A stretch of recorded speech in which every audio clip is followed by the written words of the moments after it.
The morning mist clung to the wooden steps of the plantation house like ghostly fingers, reluctant to let go of the night's secrets. Sarah May wiped her calloused hands on her worn apron and glanced toward the big house where candles still flickered in the windows. Master Johnston would be stirring soon, expecting his coffee black and his breakfast hot. She had learned his ways over the past 3 years, since arriving at Willowbrook Plantation in Georgia. Brought there when she was only 14, after her previous owner died, and his debts scattered his property like autumn leaves. "Come dawn, they'll sell me off," she muttered to herself, repeating the words that had haunted her dreams for weeks now. The kitchen felt smaller this morning, the familiar warmth of the hearth doing little to chase away the chill that had settled deep in her bones. She had overheard the conversation between Master Johnston and the traveling trader who had arrived yesterday evening. Their voices had carried through the thin walls of the overseer's cabin where she had been delivering mended shirts. Sarah May moved through her morning routine with practiced efficiency, but her mind was elsewhere. She remembered her mama's hands, gentle but strong, teaching her to patch torn fabric with tiny, almost invisible stitches. "Make it like it never broke," her mama had said, working by candlelight in their small cabin. Those had been different times before the fever took her parents and left her alone in a world that saw her as property rather than person. The bacon sizzled in the heavy iron skillet as she turned it with a wooden fork, the familiar sound usually comforting, but today seeming to echo her racing heartbeat. Through the kitchen window, she could see the other workers beginning their day. Old Thomas was already leading the mules toward the cotton fields, his bent shoulders carrying the weight of 60 years of labor. Mary Beth was hanging laundry on the line, her quick movements betraying the anxiety they all felt when traders came to call. Master Johnston's heavy footsteps on the porch announced his arrival before he pushed through the kitchen door. He was a tall man with graying hair and eyes the color of winter sky, not particularly cruel by the standards of his neighbors, but neither was he kind. He simply saw the people who worked his land as assets to be managed, nothing more. "Coffee ready, girl?" he asked, settling into his chair at the small table where he took his morning meal. His wife preferred to eat in the formal dining room, but he liked the warmth of the kitchen and the efficiency of eating close to where his food was prepared. "Yes, sir, Master Johnston," Sarah May replied, pouring the steaming liquid into his favorite blue and white cup. Her hand remained steady despite the turmoil in her chest. She had learned long ago that showing fear or distress only made things worse. Masters didn't like to be reminded that their property had feelings. He studied her face as she served his breakfast of eggs, bacon, and fresh biscuits. "You heard about the trader coming through, I expect," he said, cutting into his eggs with deliberate precision. It wasn't really a question. News traveled fast among the quarters, and everyone knew that traders meant change, and change was rarely good for people like her. Sarah May kept her eyes fixed on the serving dishes as she arranged them on the table. "Yes, sir, I heard tell of it." Her voice was barely above a whisper, but clear enough to be understood. "Mr. Crawford's looking for workers with particular skills," Johnston continued, chewing thoughtfully. "Says he's got a buyer up in Charleston who needs someone good with a needle and thread, someone who can cook proper meals and keep house." He paused, watching her reaction. "Says he can pay good money for the right person." The words hit her like a physical blow, even though she had been expecting them. Charleston was 3 days' ride away, further from everything and everyone she had ever known. She had never traveled beyond the boundaries of Willowbrook, and the unknown felt like a dark ocean threatening to swallow her whole. "I can patch, I can fry," she heard herself saying, the words tumbling out before she could stop them. "Just don't leave me behind, Master Johnston. I'll work harder, I promise. I can learn whatever you need me to learn." The desperation in her voice surprised them both. She had never spoken so freely, never let her fear show so plainly. Master Johnston set down his fork and studied her with new interest, as if seeing her clearly for the first time. "You been here 3 years now," he said slowly. "Mrs. Johnston's right fond of your sewing work. Says you can mend anything so it looks good as new." He took a sip of coffee, considering. "And your cooking's improved considerable since you arrived. Remember when you first tried to make cornbread? Hard as a rock it was." Despite everything, Sarah May felt a small smile tug at the corners of her mouth. Those early days had been difficult, trying to learn the preferences of a new household while grieving the loss of everything familiar. But she had persevered, driven by a stubborn determination to survive and perhaps even find moments of peace in her new life. "I remember, sir," she said. "Mary Beth taught me to add more buttermilk and not to stir it so much. Said gentle hands make tender bread." "That they do," Johnston agreed. He finished his breakfast in thoughtful silence, while Sarah May cleaned around him, her movements automatic, but her attention focused on his every expression. Finally, he pushed back from the table and stood. "Trader won't be leaving until tomorrow evening," he said. "Gives me time to think on it proper." He moved toward the door, then paused. "You really want to stay here at Willowbrook? This place been good to you?" It was an unexpected question, and Sarah May wasn't sure how to answer truthfully. Willowbrook wasn't home, not really. Home was a place where you belonged, where people cared about your well-being beyond your usefulness. But it was familiar, and familiarity was a kind of safety in a world where safety was rare. "I know the work here," she said carefully. "I know what's expected. And the people here, they're like family now." It was as close to the truth as she dared speak. Johnston nodded slowly. "I'll consider what you've said. But understand, girl, business is business. Crawford's offering good money, and this plantation's got expenses." After he left, Sarah May sank onto the wooden stool by the hearth and let the tears she had been holding back flow freely. The kitchen felt different now, charged with the possibility of goodbye. Every familiar object seemed precious suddenly. The chipped mixing bowl her mama would have loved, the wooden spoons worn smooth by countless hands, the herb bundles hanging from the rafters that filled the air with the scent of thyme and sage. The rest of the morning passed in a blur of routine tasks that felt anything but routine. She kneaded bread dough with extra attention, memorizing the feel of the flour and yeast and salt beneath her fingers. She swept the floors with unusual care, noting the way the morning light fell across the worn boards. Even mundane chores like washing dishes became precious when viewed through the lens of potential loss. Mary Beth found her there at midday, sitting at the kitchen table with her sewing basket, mending a tear in one of Mrs. Johnston's good dresses. The older woman took one look at Sarah May's red-rimmed eyes and clucked her tongue sympathetically. "Heard about the trader?" Mary Beth said, settling her substantial frame onto the opposite bench. "Lord knows we all been through this before. Remember when they sold young Peter last spring? Broke all our hearts?" Sarah May nodded, not trusting her voice.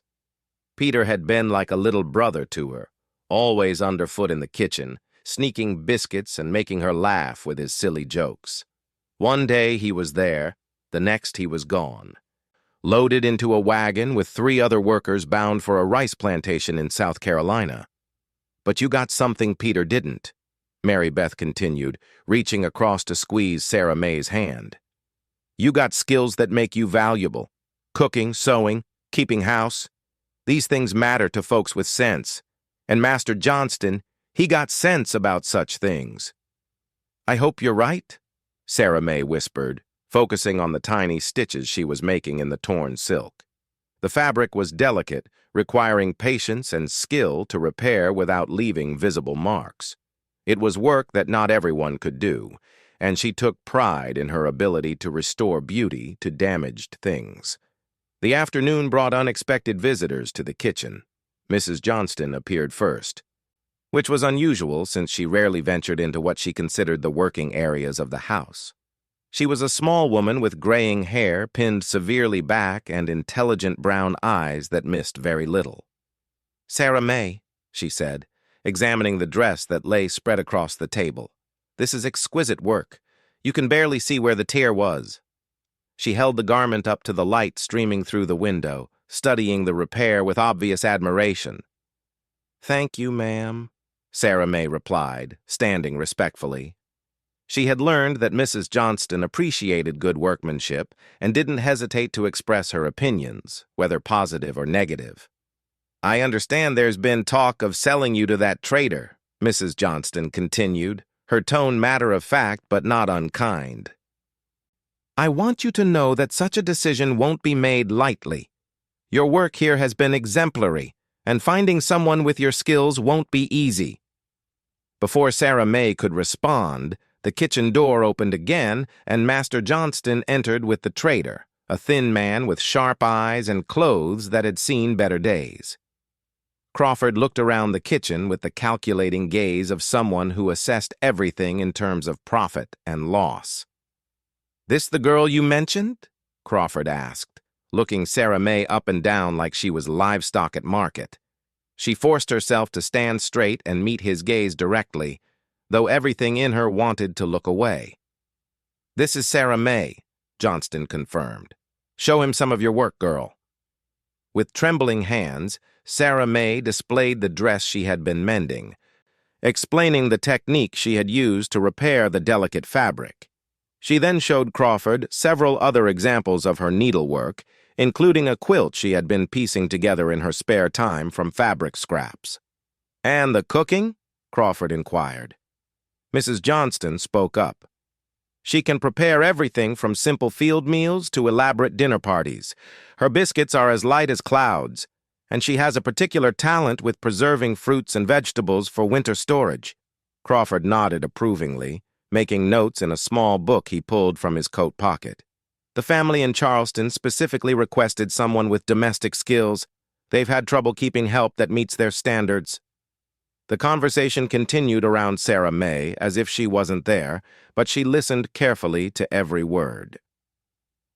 The family in Charleston sounded demanding, but not necessarily cruel. They wanted someone who could maintain a household to their high standards and had been disappointed by previous workers who lacked the necessary skills. As the men discussed terms and conditions, Sarah May found her mind wandering to a conversation she had overheard between two field hands the previous week. They had been talking about workers who had been sold to families in Charleston and had found their situations improved rather than worsened. But she had also heard darker stories, tales of workers who disappeared into the city and were never heard from again. The uncertainty was perhaps the worst part. At Willowbrook, she knew what each day would bring. She knew the rhythm of the seasons, the personalities of the other workers, the preferences and quirks of the Johnston family. In Charleston, everything would be different, unknown, potentially dangerous. When the trader finally left with promises to return the next morning with his final offer, Sarah May found herself alone in the kitchen with Mrs. Johnston. The older woman studied her thoughtfully before speaking. "You're afraid," she observed. It wasn't a question. "Yes, ma'am," Sarah May admitted. There was no point in denying what was obvious. "That's natural," Mrs. Johnston said. "Change is always frightening, even when it might lead to something better." She paused, considering her words carefully. "The family Crawford represents, they're known to me. The lady of the house was a friend of my sister's before she passed. They're particular about their help, but they're fair people." "You wouldn't be mistreated there?" The words offered some comfort, but Sarah May still felt the weight of uncertainty pressing down on her. "Will I be able to write letters?" she asked. "To let folks here know I'm all right?" "I don't see why not," Mrs. Johnston replied. "In fact, I'll make that a condition of any sale. Correspondence with this household to be permitted." She moved toward the door, then turned back. "Whatever happens, child, remember that you have value beyond your labor. Don't let anyone convince you otherwise. As evening approached, Sarah May completed her daily tasks with unusual attention to detail. She prepared dinner for the Johnston family with extra care, seasoning the roasted chicken to perfection and making sure the vegetables were cooked just right. If this was to be her last meal prepared in this kitchen, she wanted it to be memorable for all the right reasons. After the dishes were washed and put away, she sat by the dying fire and worked on her quilt, adding tiny stitches to the pattern that had been growing slowly for months. Each piece of fabric held a memory: a scrap from an old dress, a remnant from mending work, a piece of new cloth that Mrs. Johnston had given her as a reward for particularly fine work. The kitchen grew quiet around her, filled only with the soft sounds of the fire settling and her needle moving through the fabric. Tomorrow would bring decisions and changes, possibilities both frightening and promising. But tonight, in the familiar warmth of the only home she had known for 3 years, she found a moment of peace in the simple act of creating something beautiful from discarded pieces. Her fingers worked automatically, adding stitch after careful stitch while her mind wandered through memories and dreams. Whatever tomorrow brought, she would face it with the same determination that had carried her through every challenge so far. She was stronger than she had been 3 years ago, more skilled, more confident in her abilities. "I can patch.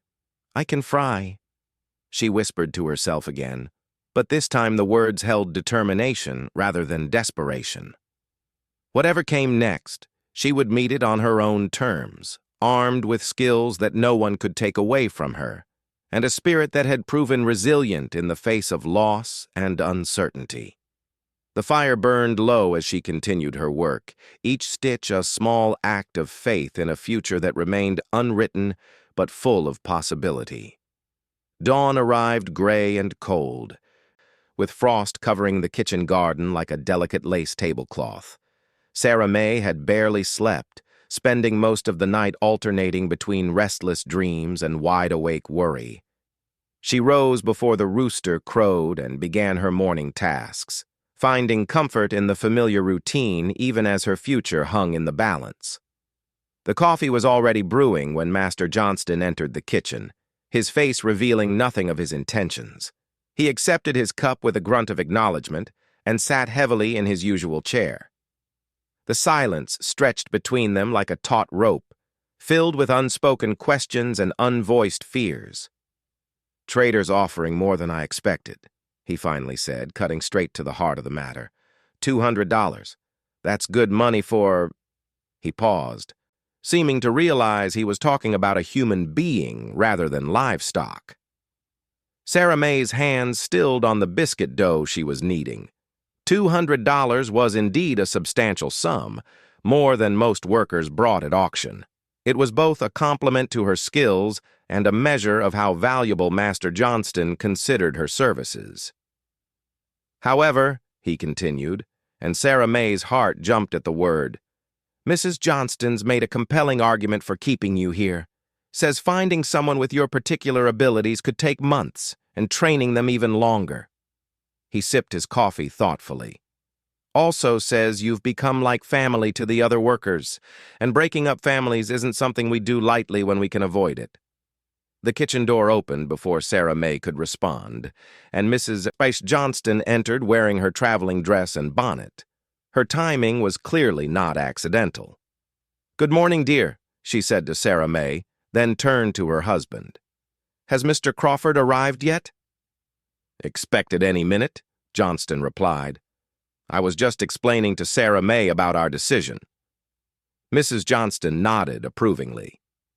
"I've been thinking about this all night, and I believe we should counter-offer. Propose that Sarah May train someone else in her skills over the next 6 months. That way, Crawford's client gets what they need, we keep our valuable worker, and everyone benefits." Sarah May felt a surge of hope so strong it almost made her dizzy. The possibility of staying at Willowbrook, of maintaining the connections and routines that had become her anchor in an uncertain world, seemed almost too good to believe. But before anyone could respond, The sound of wagon wheels and horses announced Crawford's arrival.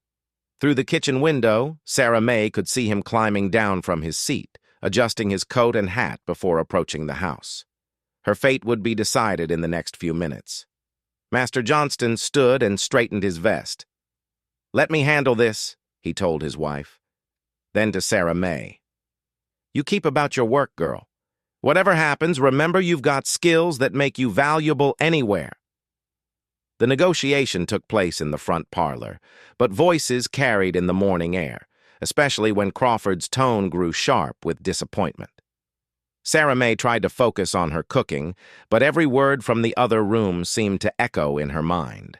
She heard numbers being discussed, conditions debated, alternatives proposed. Mary Beth appeared in the doorway, her weathered face creased with concern.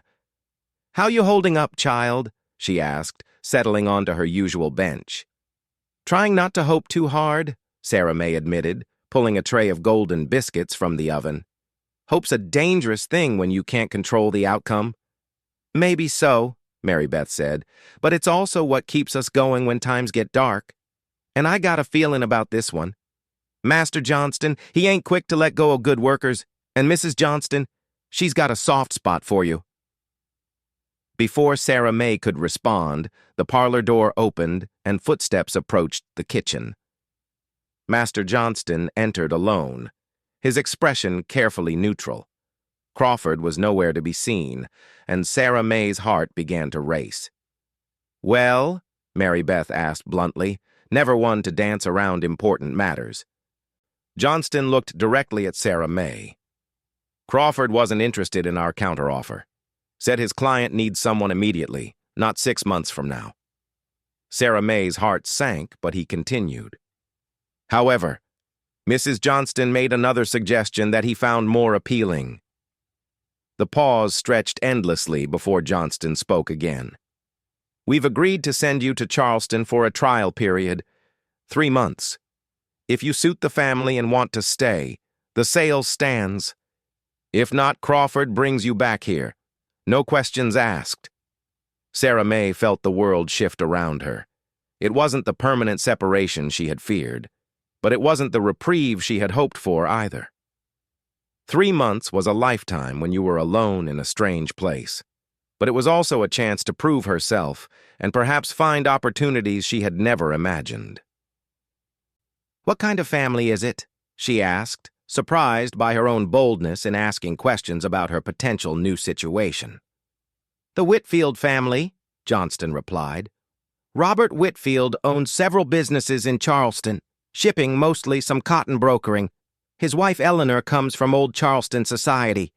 They have 2 children, both grown but still living at home.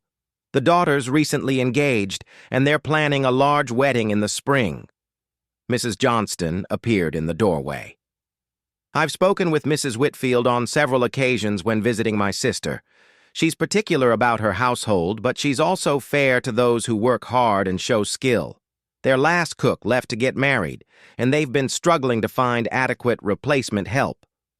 The information was both reassuring and daunting. Charleston society was known for its strict standards and elaborate social customs.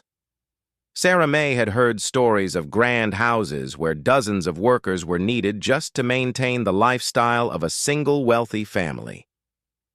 "When do I leave?" she asked, trying to keep her voice steady. "Tomorrow morning?" Crawford's voice came from behind the Johnstons as he entered the kitchen. "We'll take the coast road, stop overnight in Savannah, then reach Charleston by evening the following day."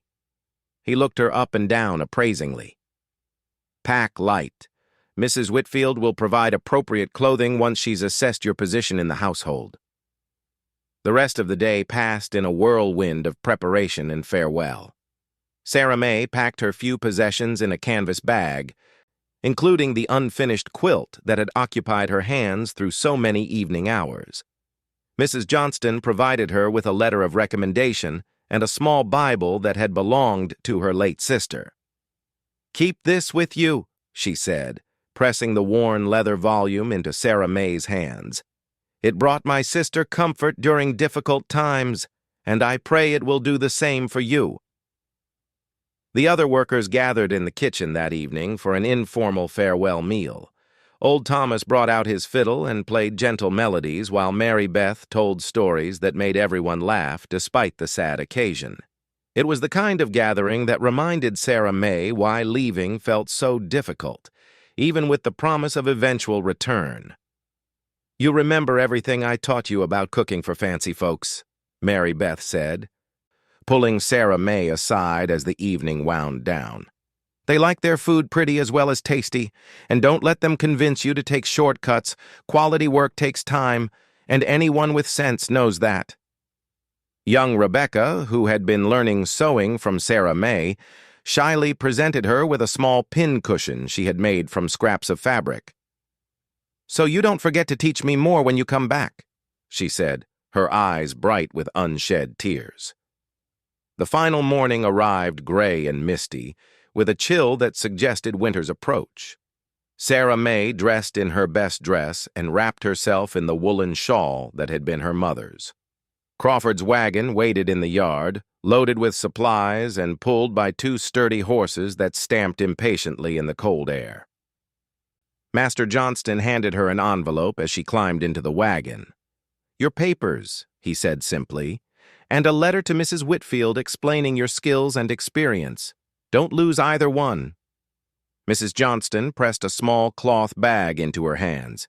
"Some biscuits and dried fruit for the journey, and a little money in case you need anything along the way."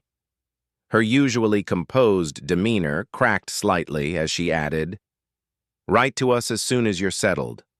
We'll all be anxious to hear how you're faring." As the wagon pulled away from Willowbrook, Sarah May turned to watch the plantation buildings grow smaller in the distance. The kitchen chimney still sent a thin column of smoke into the gray sky, and she could see Mary Beth hanging laundry on the line, maintaining the routines that would continue whether Sarah May was there or not.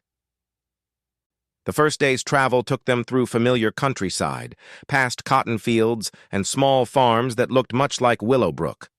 Crawford proved to be a taciturn companion, speaking only when necessary and showing little interest in conversation.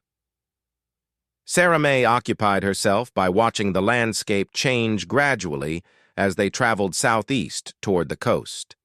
They stopped for the night at a small inn in Savannah, where Crawford had arranged for modest accommodation.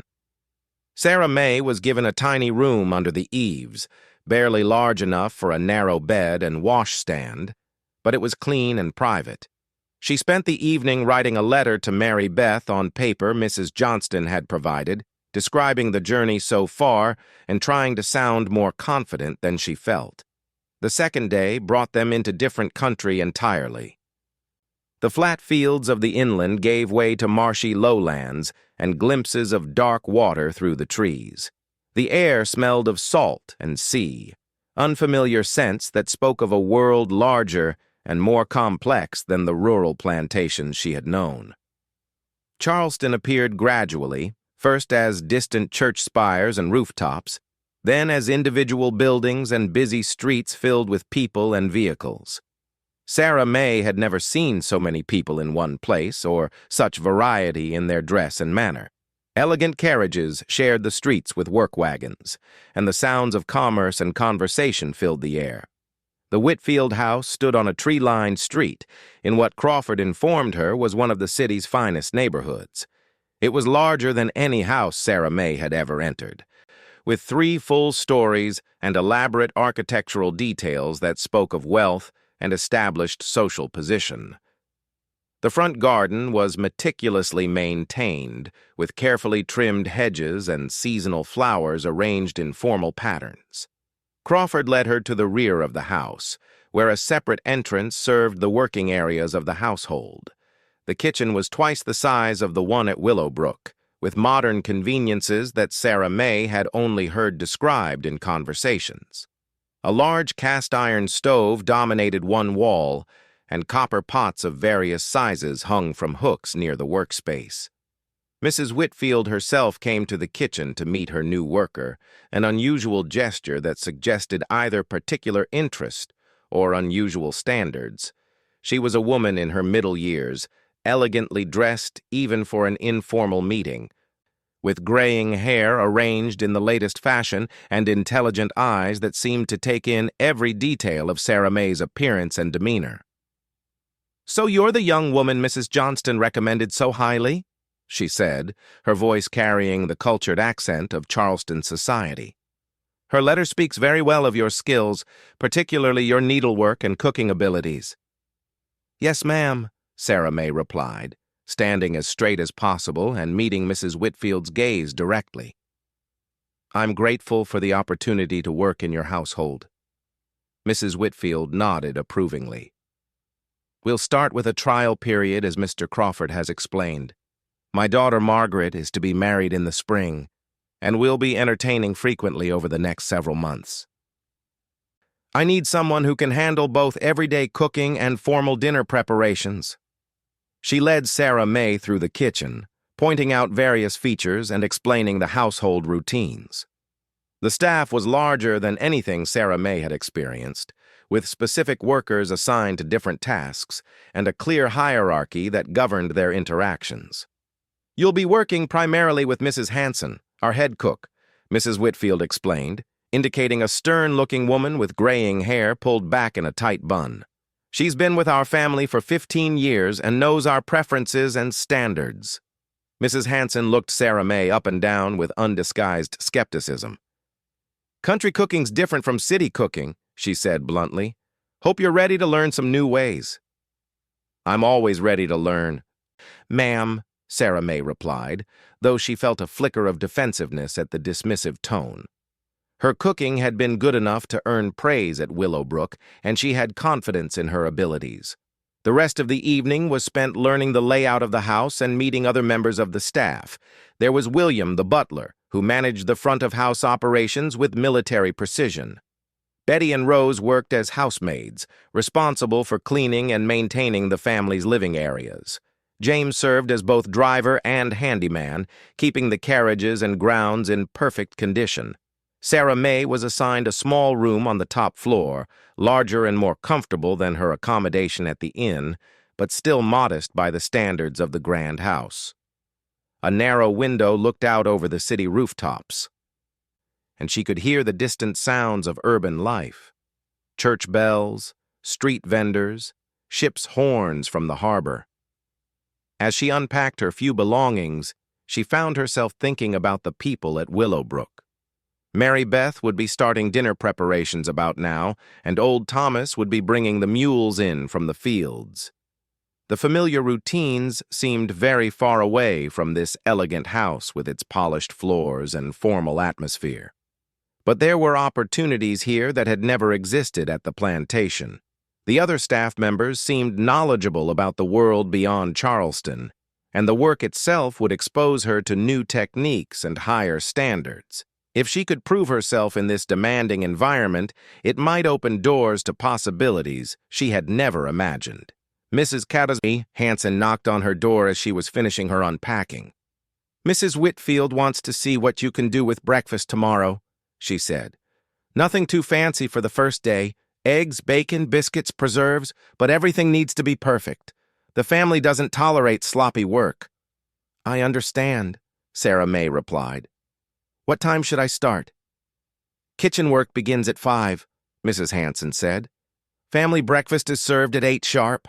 Don't be late and don't disappoint me. I vouched for giving you a chance, so your failures reflect on my judgment." After Mrs. Hanson left, Sarah May sat on her narrow bed and looked out the window at the city lights beginning to twinkle in the gathering darkness. Somewhere out there was a world of possibilities. But tonight, all she could think about was tomorrow's breakfast and the chance to prove that her skills were equal to Charleston's demanding standards. She opened the small Bible Mrs. Johnston had given her and found comfort in the familiar words her mother had taught her to read years ago. Whatever challenges tomorrow brought, she would meet them with the same determination that had carried her through every difficulty so far.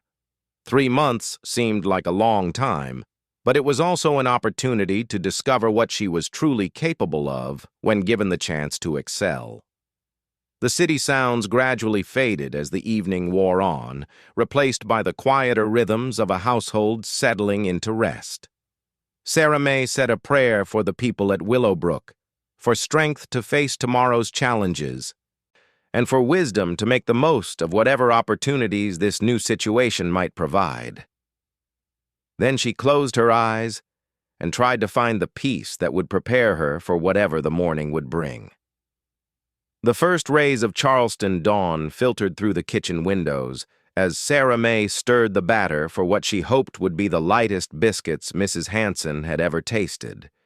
She had risen at 4:30, giving herself extra time to prepare for this crucial first test of her abilities. The kitchen felt different in the early morning quiet, larger somehow, with shadows pooling in corners that daylight would soon chase away.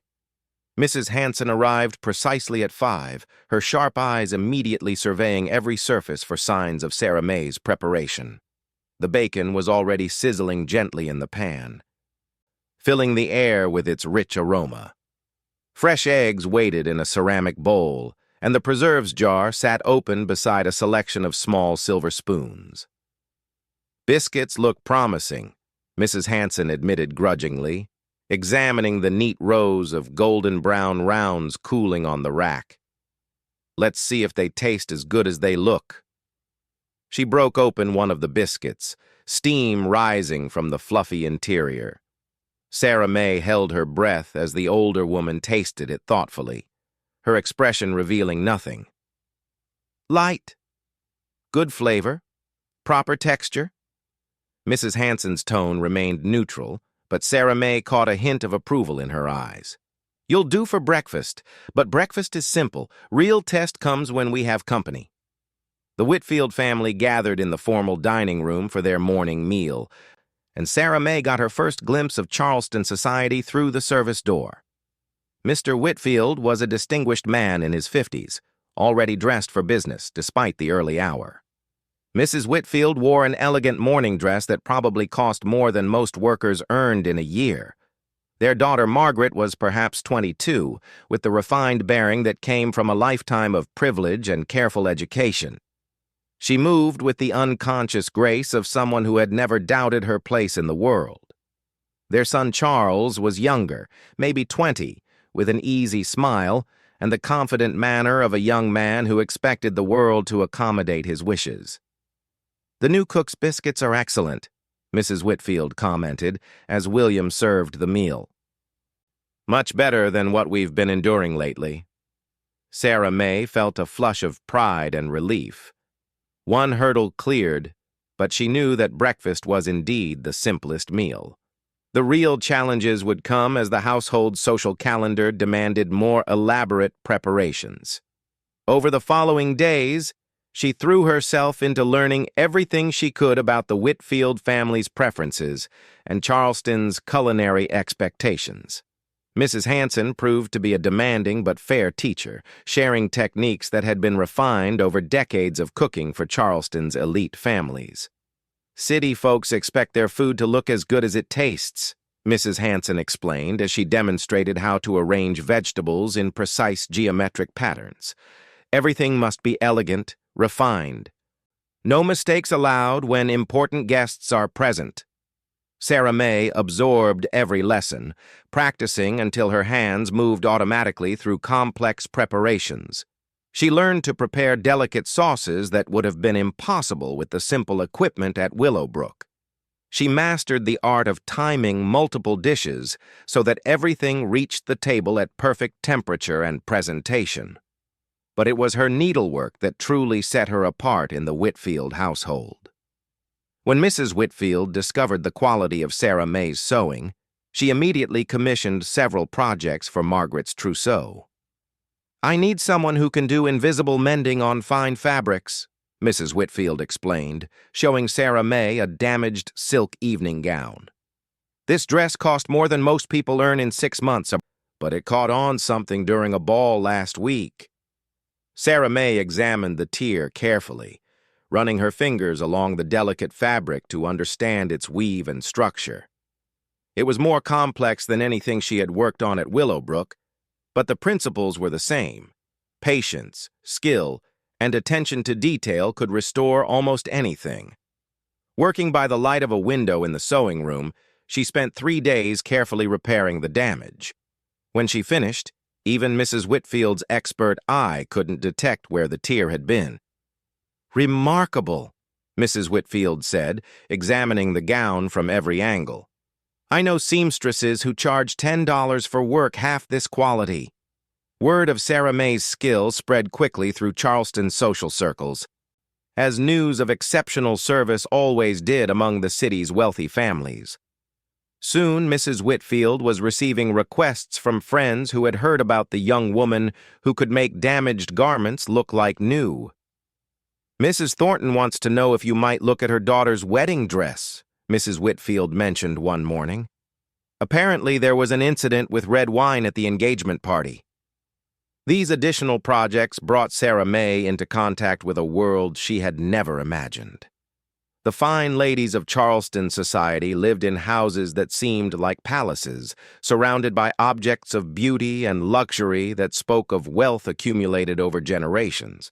Their conversations touched on subjects, literature, music, travel to distant places, that opened her mind to possibilities beyond anything she had previously considered. But it was her growing friendship with Margaret Whitfield that most surprised her. Despite their vast differences in social position, the young woman seemed genuinely interested in Sarah May's skills and opinions. "I've never met anyone who could make such tiny, perfect stitches," Margaret said one afternoon, watching Sarah May work on an elaborate table runner. "How did you learn to do this?" "My mother taught me when I was very young," Sarah May replied, not looking up from her work. "She said that beautiful things required patience and care, whether you were making them or mending them." Margaret nodded thoughtfully. "I wish I had learned such practical skills. All my education was focused on accomplishments suitable for a lady of society. I can play piano and speak French, but I couldn't mend a torn dress to save my life." These conversations gradually revealed Margaret's own constraints and limitations. For all her privilege, her life was bounded by social expectations, every bit as restrictive as the physical boundaries that limited Sarah May's choices.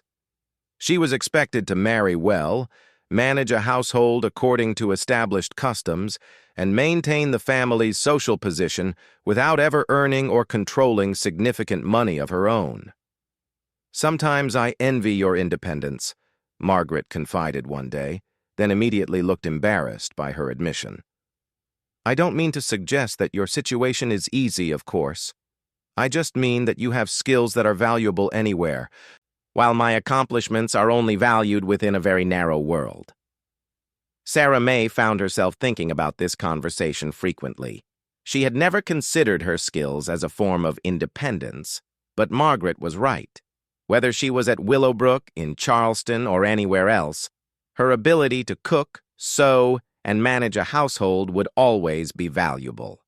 It was a kind of freedom that no one could take away from her. As the weeks passed, her confidence grew along with her reputation. Mrs. Hanson began deferring to her judgment on complicated dishes, and Mrs. Whitfield increasingly relied on her for important sewing projects. The 3-month trial period that had initially seemed so daunting was now more than half over, and Sarah May found herself genuinely conflicted about its approaching end. The letter from Mary Beth arrived on a Tuesday morning in late February, delivered by the same postal service that connected Charleston to the rest of the world. Mrs. Whitfield handed it to her personally, along with permission to take time away from her duties to read and respond to it. Mary Beth's familiar handwriting brought tears to Sarah May's eyes before she even read the words. The letter was full of news from Willowbrook. Old Thomas had taken sick with a winter fever but was recovering. Rebecca was making remarkable progress with her sewing, and Master Johnston had mentioned several times that they were looking forward to Sarah May's return. But it was the final paragraph that made her hands tremble as she read. "We miss you something fierce, child. But we also hear good things about how you're doing in that fancy city. Mrs. Johnston got a letter from someone she knows there, saying you're becoming quite the skilled worker. Don't you worry about us if you decide that Charleston offers you something better than what's waiting here. We want what's best for you, even if that means staying where you are. The letter forced Sarah May to confront a question she had been avoiding. What did she truly want for her future? At Willowbrook, she would return to familiar people and comfortable routines, but also to limitations that now seemed more confining than before. In Charleston, she had discovered capabilities she hadn't known she possessed and glimpsed possibilities that had never existed in her previous life. That evening, as she sat in her room working on a delicate embroidery project for Margaret's wedding dress, Mrs. Whitfield knocked on her door. "May I come in?" she asked, waiting for Sarah May's invitation before entering the small room. It was the first time the lady of the house had visited the servants' quarters, and Sarah May scrambled to make her guest comfortable on the room's single chair. "I wanted to discuss your situation before Mr. Crawford returns next week," Mrs. Whitfield began. "Your 3-month trial has exceeded everyone's expectations. Your work in the kitchen has been exemplary, and your needlework has become quite sought after among my acquaintances." She paused, seeming to consider her words carefully before continuing. "I have a proposition that goes beyond the original agreement. I would like to offer you a permanent position in our household, not as a cook or seamstress alone, but as what I suppose you might call a skilled domestic specialist." Sarah May set down her embroidery, giving Mrs. Whitfield her full attention. The position would involve managing the finer aspects of household maintenance, overseeing the care of valuable textiles, supervising the preparation of elaborate meals when we entertain, training other staff in specialized techniques. It would also include what I suppose you might call freelance work, providing services to other families in our social circle when we don't require your full attention. The implications of this offer slowly became clear. It was not just employment, but a kind of professional independence that Sarah May had never imagined possible. What would this mean in practical terms? She asked, surprised by her own boldness in questioning such a generous offer. "You would have your own room, larger than this one, and considerable autonomy in how you organize your time. You would earn wages, not just room and board, allowing you to save money or send it to family as you choose. Most importantly, you would be developing skills and building a reputation that could eventually support complete independence if that's what you desire." Mrs. Whitfield stood to leave, but turned back at the door. "I don't need an answer immediately. Take time to think about what would truly make you happiest. But I wanted you to know that staying in Charleston could offer you opportunities for growth that might not exist elsewhere." After she left, Sarah May sat in the quiet of her small room and tried to imagine the different futures spreading out before her. She thought about Mary Beth and old Thomas and Rebecca, about the familiar warmth of Willowbrook's kitchen and the simple rhythms of plantation life. But she also thought about Margaret's friendship, about Mrs. Hanson's grudging respect, about the satisfaction of mastering complex techniques and earning recognition for her skills. The next morning brought unexpected clarity. As she prepared breakfast with her usual care and attention, Sarah May realized that her choice wasn't really between Charleston and Willowbrook, but between accepting the limitations others had placed on her life and embracing the possibilities she had discovered within herself. When Mr. Crawford arrived the following week, Sarah May was ready with her decision. She met with him, Mrs. Whitfield, and the rest of the household staff in the front parlor, the same room where her fate had been debated months earlier at Willowbrook. "I'm grateful for everything the Whitfield family has offered me," she began, her voice steady despite the magnitude of the moment. "The opportunity to learn new skills and prove my abilities has been more valuable than I can express." She paused, looking directly at Mrs. Whitfield. "I would like to accept your offer of permanent employment with one modification. I want to maintain correspondence with the people at Willowbrook, and I want the freedom to visit them once each year, for as long as they remain there." Mrs. Whitfield smiled. That seems like a very reasonable request. Consider it agreed. As Crawford prepared to leave Charleston without his expected passenger, Sarah May felt the weight of her decision settling around her like a comfortable shawl. She had chosen growth over comfort, possibility over certainty. It was a choice her mother would have understood, even if she might not have had the courage to make it herself. That evening, she wrote 2 letters. The first was to Mary Beth, explaining her decision and promising to visit as soon as Mrs. Whitfield could spare her. The second was to herself, a record of this moment when she had chosen to become the person she had always had the potential to be. Months later, as she put the finishing touches on Margaret's wedding dress and prepared for the elaborate reception that would showcase her culinary skills to Charleston's most influential families, Sarah May reflected on the journey that had brought her to this moment. The frightened girl who had whispered, "Come dawn, they'll sell me off," in a Willowbrook kitchen, had become a woman who commanded respect through her abilities and made her own choices about her future. She had learned that she could indeed patch and fry, but she had also discovered that she could dream and plan and build a life that reflected her own values and ambitions. The words that had once expressed her deepest fears had become a reminder of how far she had traveled, not just in miles from Georgia to South Carolina, but in understanding her own strength and potential.